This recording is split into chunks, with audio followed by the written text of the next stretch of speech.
Part 1. The shop that time forgot. At exactly 7 minutes past 6 every morning, Arthur Bennett unlocked the door of his little clock shop on a quiet street in York. He had done it for 43 years. Rain or shine, Christmas or New Year's Day, even on the morning his wife died, Arthur had opened the shop.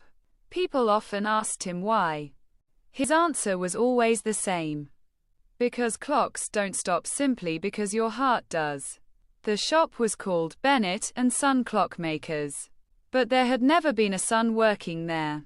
Arthur had painted the name above the door when his only son, Daniel, was still a little boy.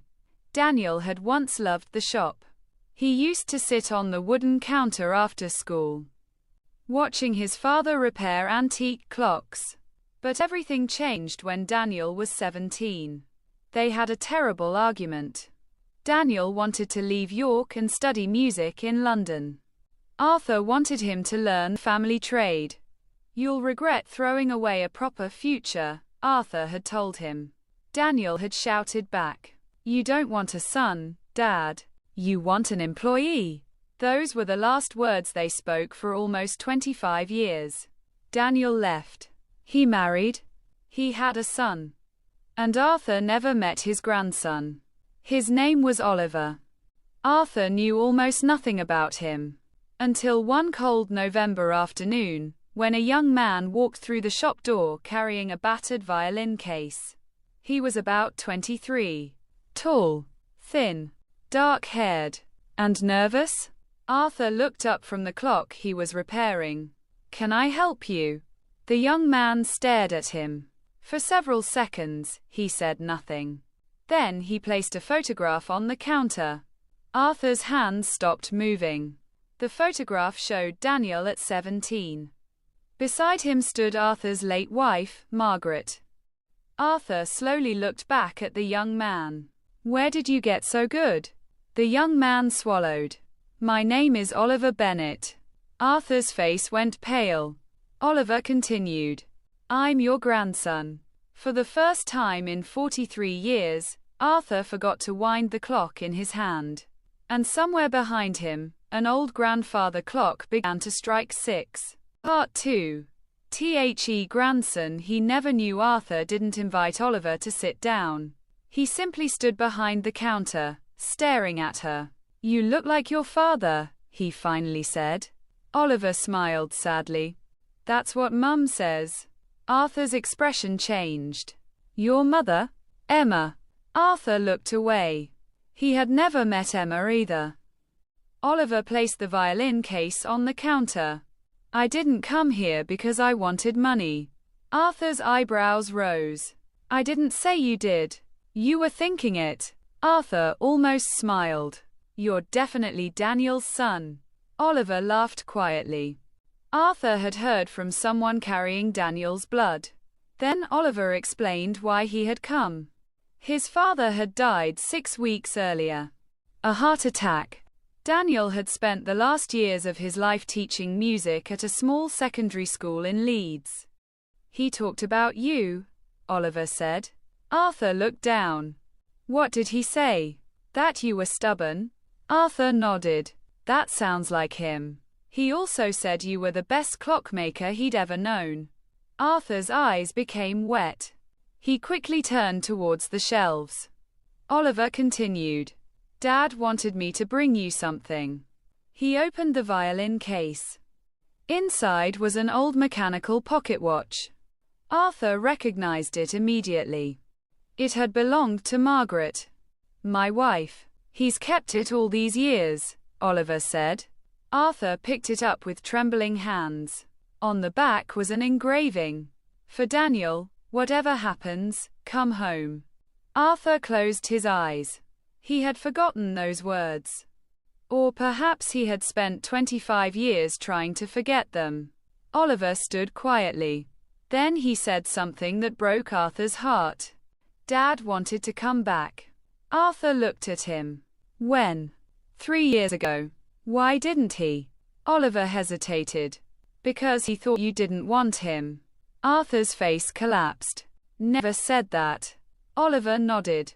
"I know. The room became silent. Then Oliver asked, "Grandad, can I stay here for a few days?"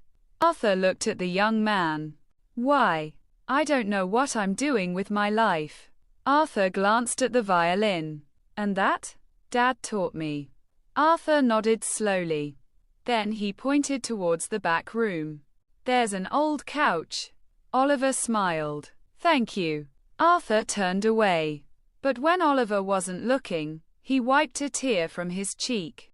Part 3. The thing Oliver couldn't play. Oliver slept above the shop. Every morning, he woke to the sound of clocks. Hundreds of them. Ticking. Tocking. Some slow. Looks fast. Some almost impossible to hear. Arthur taught him how to clean the tiny mechanisms. But Oliver wasn't interested. He wanted music. One evening, he opened his violin case. Arthur watched from across the room. "Play something." Oliver shook his head. "I can't. You said your father taught you." "He did." "Then play." Oliver looked at the violin. "My hands stopped." Arthur frowned. "What do you mean?"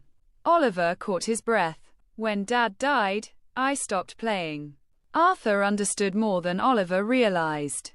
Grief had frozen him. So Arthur did something unexpected. He walked to the oldest clock in the shop. It was huge. A Victorian grandfather clock with a cracked wooden case. Arthur opened it. "Do you know why this clock still works?" Oliver shook his head. "Because every broken piece can be repaired." Oliver looked at him. "That's not always true." Arthur nodded. "No. Sometimes a piece is damaged beyond repair." He paused. "But that doesn't mean the whole clock is useless." Oliver stared at him. Arthur closed the clock. "Play." Oliver lifted the violin. His bow trembled. The first note was terrible. The second was worse. Oliver paused. Arthur said nothing. "I'm rubbish." Arthur shook his head. "No. You're frightened." Oliver looked at him. "There's a difference." That night, Oliver played for almost an hour. The music was imperfect, but beautiful. Arthur sat in the corner with his eyes closed. For the first time in 25 years, he heard his son's music again. And for the first time in 25 years, the shop didn't feel empty. But the next morning, a letter arrived. Not because of Daniel. Not because of Oliver. It was from the council. The building had been sold. Arthur had 90 days to leave. Part 4. NINETY days. The council planned to redevelop the entire street. Arthur's little shop would become a cafe. His landlord had already accepted the offer. Arthur had 90 days. "Where will you go?" Oliver asked. "Somewhere smaller. You've been here 43 years." Arthur shrugged. "Buildings don't matter." Oliver looked around. "You don't believe that?" Arthur smiled. "No. The shop mattered. Every clock inside had a story. The tiny carriage clock from a soldier returning from France. The wedding clock bought by a young couple who had saved for 5 years. The wooden clock Arthur's wife had repaired during their first Christmas together. And the chair where Daniel used to sit. Oliver noticed it. "Was Dad sitting there when you argued?" Arthur nodded. "What happened?" "I was afraid." "Of what?" "Losing him." Oliver stared at him. "And you pushed him away because you were afraid he'd leave?" Arthur looked down. "Yes." Oliver said nothing. Later that day, he found an old notebook behind the counter. Inside were hundreds of names, customers, dates, repair, and small notes. Mrs. Walker, lost husband. No charge. Mr. Patel, couldn't afford repair. Pay later. Thomas, child's clock, fixed free. Oliver looked at Arthur. "You gave people repairs for free." Arthur shrugged. "Sometimes people need time more than money." Oliver smiled. Then he noticed something strange. Almost every free repair had been made for someone who couldn't afford it. Arthur had spent decades helping people quietly. Oliver suddenly understood. His grandfather was not a rich man. He wasn't famous. He wasn't powerful. He was simply a man who had spent his life making sure broken things still had a chance. That evening Oliver made a decision. "We're not letting them close this place." Arthur laughed. "I'm 71. And I'm 23. Who? So between us, we've had nearly a century of stubbornness." Arthur laughed for the first time in years. But neither man knew that saving the shop would require something much bigger than money. Part 5. The competition. Oliver discovered that the redevelopment company had announced a public heritage competition. If the shop could be officially recognized as a historic business, the council might be forced to reconsider the demolition. There was only one problem. The application needed evidence. History, documents, photographs, and most importantly, a demonstration proving that the shop's work had cultural value. Oliver had an idea. "Let's restore the oldest clock in York." Arthur stared at him. The St. Mary's clock. The clock had been sitting broken inside a church storage room for decades. It was almost 200 years old. Arthur had tried to fix it once. He had failed. "I can't do it," he said. "You said broken pieces can be fixed." Arthur smiled. "You've been listening." They spent weeks working on it. The mechanism was rusted. Several gears were missing. The mainspring was damaged. Arthur wanted to give up. Oliver refused. Every night they worked together. Grandfather and grandson. Slowly, the clock began to move. Then, one Friday evening, something unexpected happened. Oliver found a small metal gear inside an old box. It had a name engraved on it. D.B. Daniel Bennett. Oliver stared at it. "Dad made this." Arthur looked closely. His hands trembled. He was 17. "He made this gear?"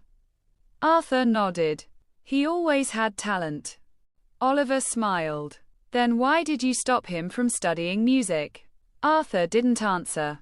Because the truth was painful. He had been jealous. Daniel had possessed something Arthur never had. Freedom, talent, and courage. Arthur had mistaken his own fear for fatherly wisdom.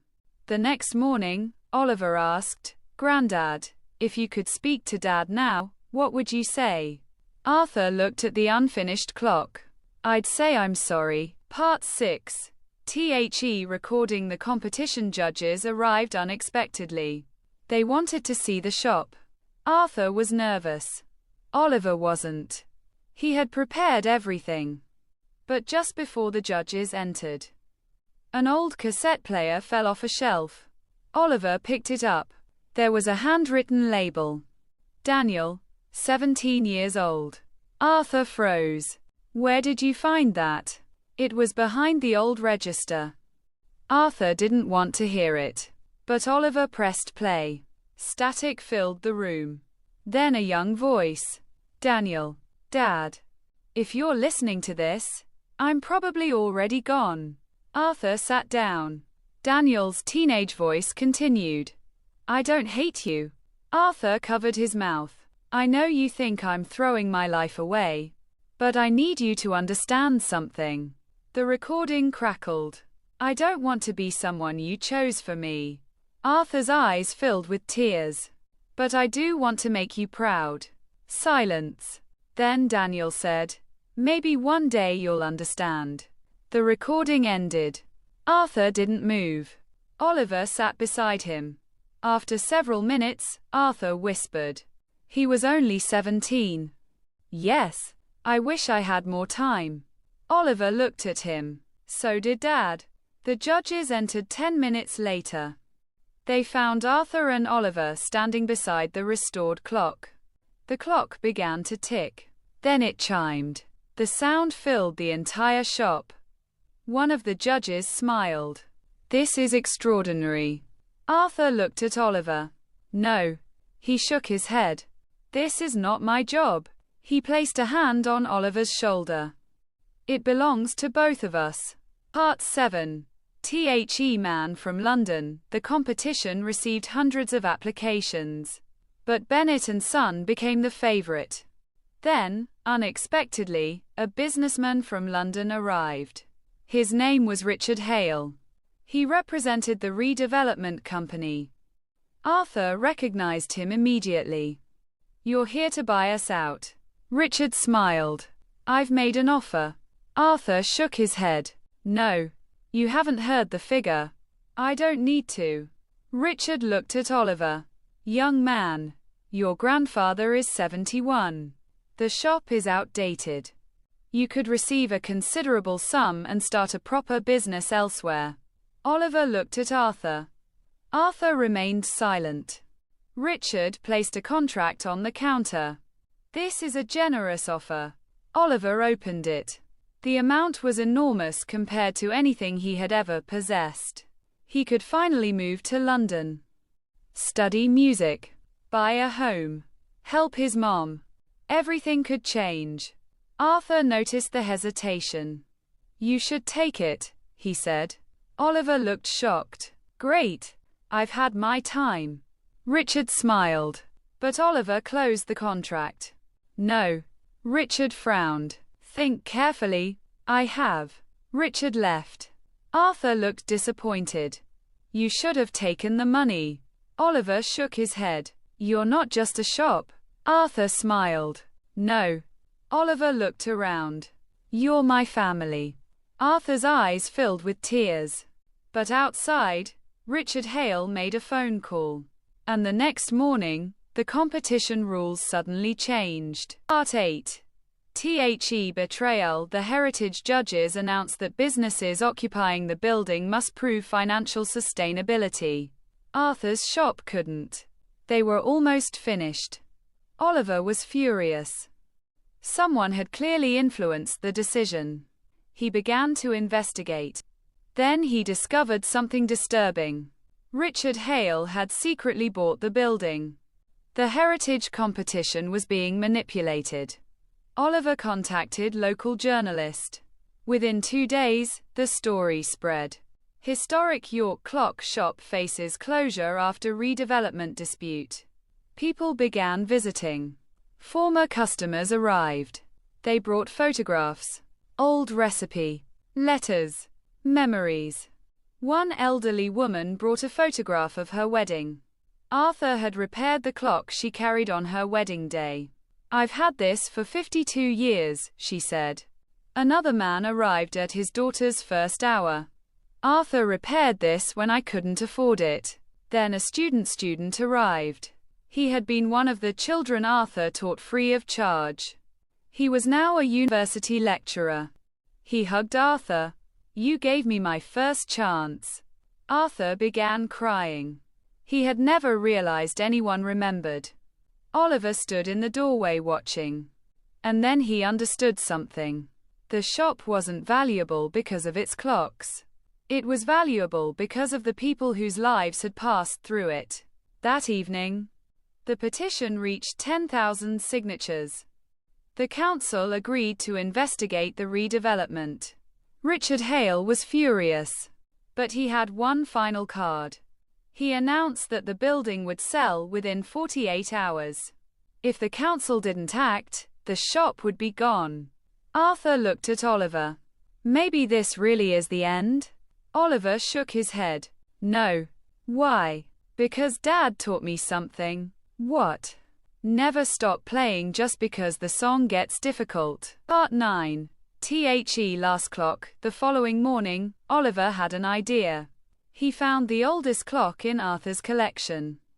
The one Arthur had never been able to repair. The clock belonged to Daniel. Arthur had kept it hidden for 25 years. Oliver placed it on the workbench. We're fixing this. Arthur shook his head. Tried. Then we'll try again. They worked all night. At 4 in the morning, Arthur was exhausted. Oliver's fingers were bleeding. Neither had up. Finally, Arthur discovered the problem. A tiny broken piece. The piece could not be replaced. Oliver remembered something. He opened the box containing Daniel's old gear. The initials. DB. He placed the gear beside the clock. It was the correct size. Arthur stared at it. Your father made that. Oliver smiled. And now we're going to use it. They fitted the gear. Arthur held his breath. Oliver slowly released the mechanism. Nothing happened. Then, tick. Arthur looked up. Tick, tick, tick. The clock was alive. Arthur sat down and began to cry. Oliver hugged him. The old clock chimed 6 times. Arthur whispered, "He came home." Oliver shook his head. "No, Grandad." He smiled through his tears. "We brought him home." The next morning, they displayed the clock in the shop window. The photograph went viral. Thousands of people shared the story. And that afternoon, the council announced an emergency hearing. Part 10. WHAT Arthur finally said the council hearing was packed. Arthur sat at the front. Oliver besides him. Richard Hale stood across the room with his lawyers. The chairman asked Arthur to speak. Arthur walked to the microphone. For several seconds, he couldn't speak. Then he looked at Oliver. "My grandson brought me back to life." The room became silent. Arthur continued. "For 25 years, I blamed my son for leaving." He paused. "But the truth is, I was the one who left." People listened. "I had a chance to tell my son that I loved him. I didn't. Had a chance to apologize. I didn't. And when he died, I told myself it was too late." Arthur looked at the crowd. "Don't make the same mistake." A woman in the audience began crying. Arthur continued. "This shop isn't important because it's old. It is important because people came here when they had nowhere else to go." He looked at Oliver. "And now my grandson has come back." The chairman asked, "Mr. Bennett, what do you want?" Arthur smiled. "I want the shop to belong to the next generation." Oliver's eyes widened. "You're giving it to me?" Arthur nodded. "If you'll have it." Oliver stood. He walked to his grandfather and hugged him in front of everyone. The council voted. The redevelopment was rejected. The shop was granted heritage protection. Richard Hale's plans collapsed. But Arthur wasn't finished. He had one more surprise. Episode 11. Bennett Sons. 3 months later, the shop reopened. The sign above the door had changed. Bennett Sons Clockmakers. Oliver had added one small word. Sounds. Arthur noticed. "You've got no dreams." Oliver smiled. "Not yet." Arthur laughed. The shop became busier than ever. Oliver continued repairing clocks. But he also played violin every Saturday evening. People gathered outside to listen. Arthur sat in his old chair. Sometimes he repaired watches. Sometimes he just watched. One afternoon, a little boy entered the shop. He was holding a broken clock. "My mum says you can fix anything." Arthur looked at Oliver. Oliver looked at Arthur. Arthur smiled. "Not anything." The boy looked disappointed. "But we can try." The boy placed the clock on the counter. Arthur examined it. Then he handed it to Oliver. "Your turn." Oliver smiled. "Are you sure?" Arthur nodded. "It's your shop." Oliver looked around. The clocks. The photographs. The old workbench. The violin. And the photograph of Daniel, his father. The man he had lost. The man who had unknowingly brought him home. Oliver picked up the broken clock and began to repair it. Arthur watched quietly. Then he said, "You know what your father once told me?" Oliver looked up. "What?" "He said he wanted to make me proud." Oliver smiled sadly. "Did he?" Arthur looked at him. "He did." Then Arthur placed his hand over Oliver's. But you should never live your life trying to make someone else proud. Oliver nodded. Why? Because one day you have to be proud of yourself. Part 12. WHEN time moves on. 5 years have passed. Arthur was 76. The shop was still there. But now Oliver runs it. On the wall hangs a photograph of 3 generations. Arthur, Daniel, Oliver. Daniel had never been able to stand in that photograph. But somehow, he was there. Through his son. Through his music. Through the little gear he had made at 17. And through the clock that had finally started ticking again. One spring morning, Arthur sat outside the shop with a cup of tea. Oliver brought him a newspaper. There's something about us in here. Arthur laughed. Again. Oliver opened the page. The headline read, LOCAL Clockmaker turns family shop into trust community. Oliver had done something Arthur never expected. He had made the shop free for apprentices who couldn't afford formal training. Young people came from all over Britain to learn the trade. The first apprentice was a 17-year-old girl named Sophie. She reminded Arthur of Daniel. Curious, stubborn, full of dreams. One afternoon, Sophie asked Arthur, "Did you ever regret anything?"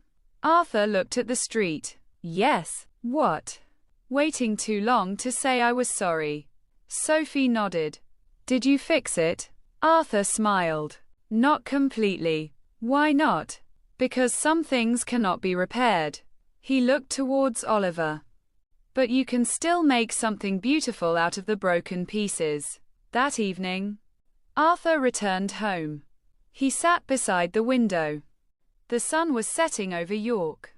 Oliver came in. Great. Arthur looked up. Yeah? Are you all right? Arthur smiled. I've never been better. Oliver sat beside him. For a while, neither spoke. Then Arthur said, Do you hear that? Oliver listened. The sound of a clock ticking came from the hallway.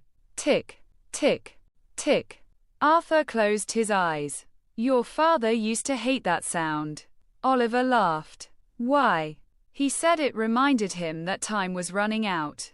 Oliver begs me to be quiet. Arthur opened his eyes. Do you know what I think now? What? Time isn't something running out. Arthur smiled. It's something we're given. Oliver held his grandfather's hand. And what do we do with it? Arthur looked towards the photograph of Daniel. We love people while we still have the chance. That night, Arthur went to sleep peacefully. He never woke up the next morning. Oliver found him in his chair beside the window. His hands were folded. His face was peaceful. And beside him sat the old pocket watch that had belonged to Margaret. It had stopped at exactly 7 minutes past 6. The same time Arthur had opened his shop every morning for 43 years. Oliver held the watch against his chest. I cried. But this time, his tears weren't just out of sadness. They were out of gratitude. Because Arthur had taught him the most important lesson of all. Some people spend their lives trying to stop time. Others spend their lives trying to outrun it. But the wisest people simply use the time they have to love, to forgive, and to leave something good behind. Oliver returned to the shop the following morning. At exactly 7 minutes past 6, he unlocked the door. He switched on the lights. The clocks are ticking. And above the door, the old sign read, Bennett Son Clockmakers. Oliver looked at his grandfather's photograph. Then he smiled. Morning, Grandad. And somewhere inside the shop, the clock begins to chime. The end. Red Heart.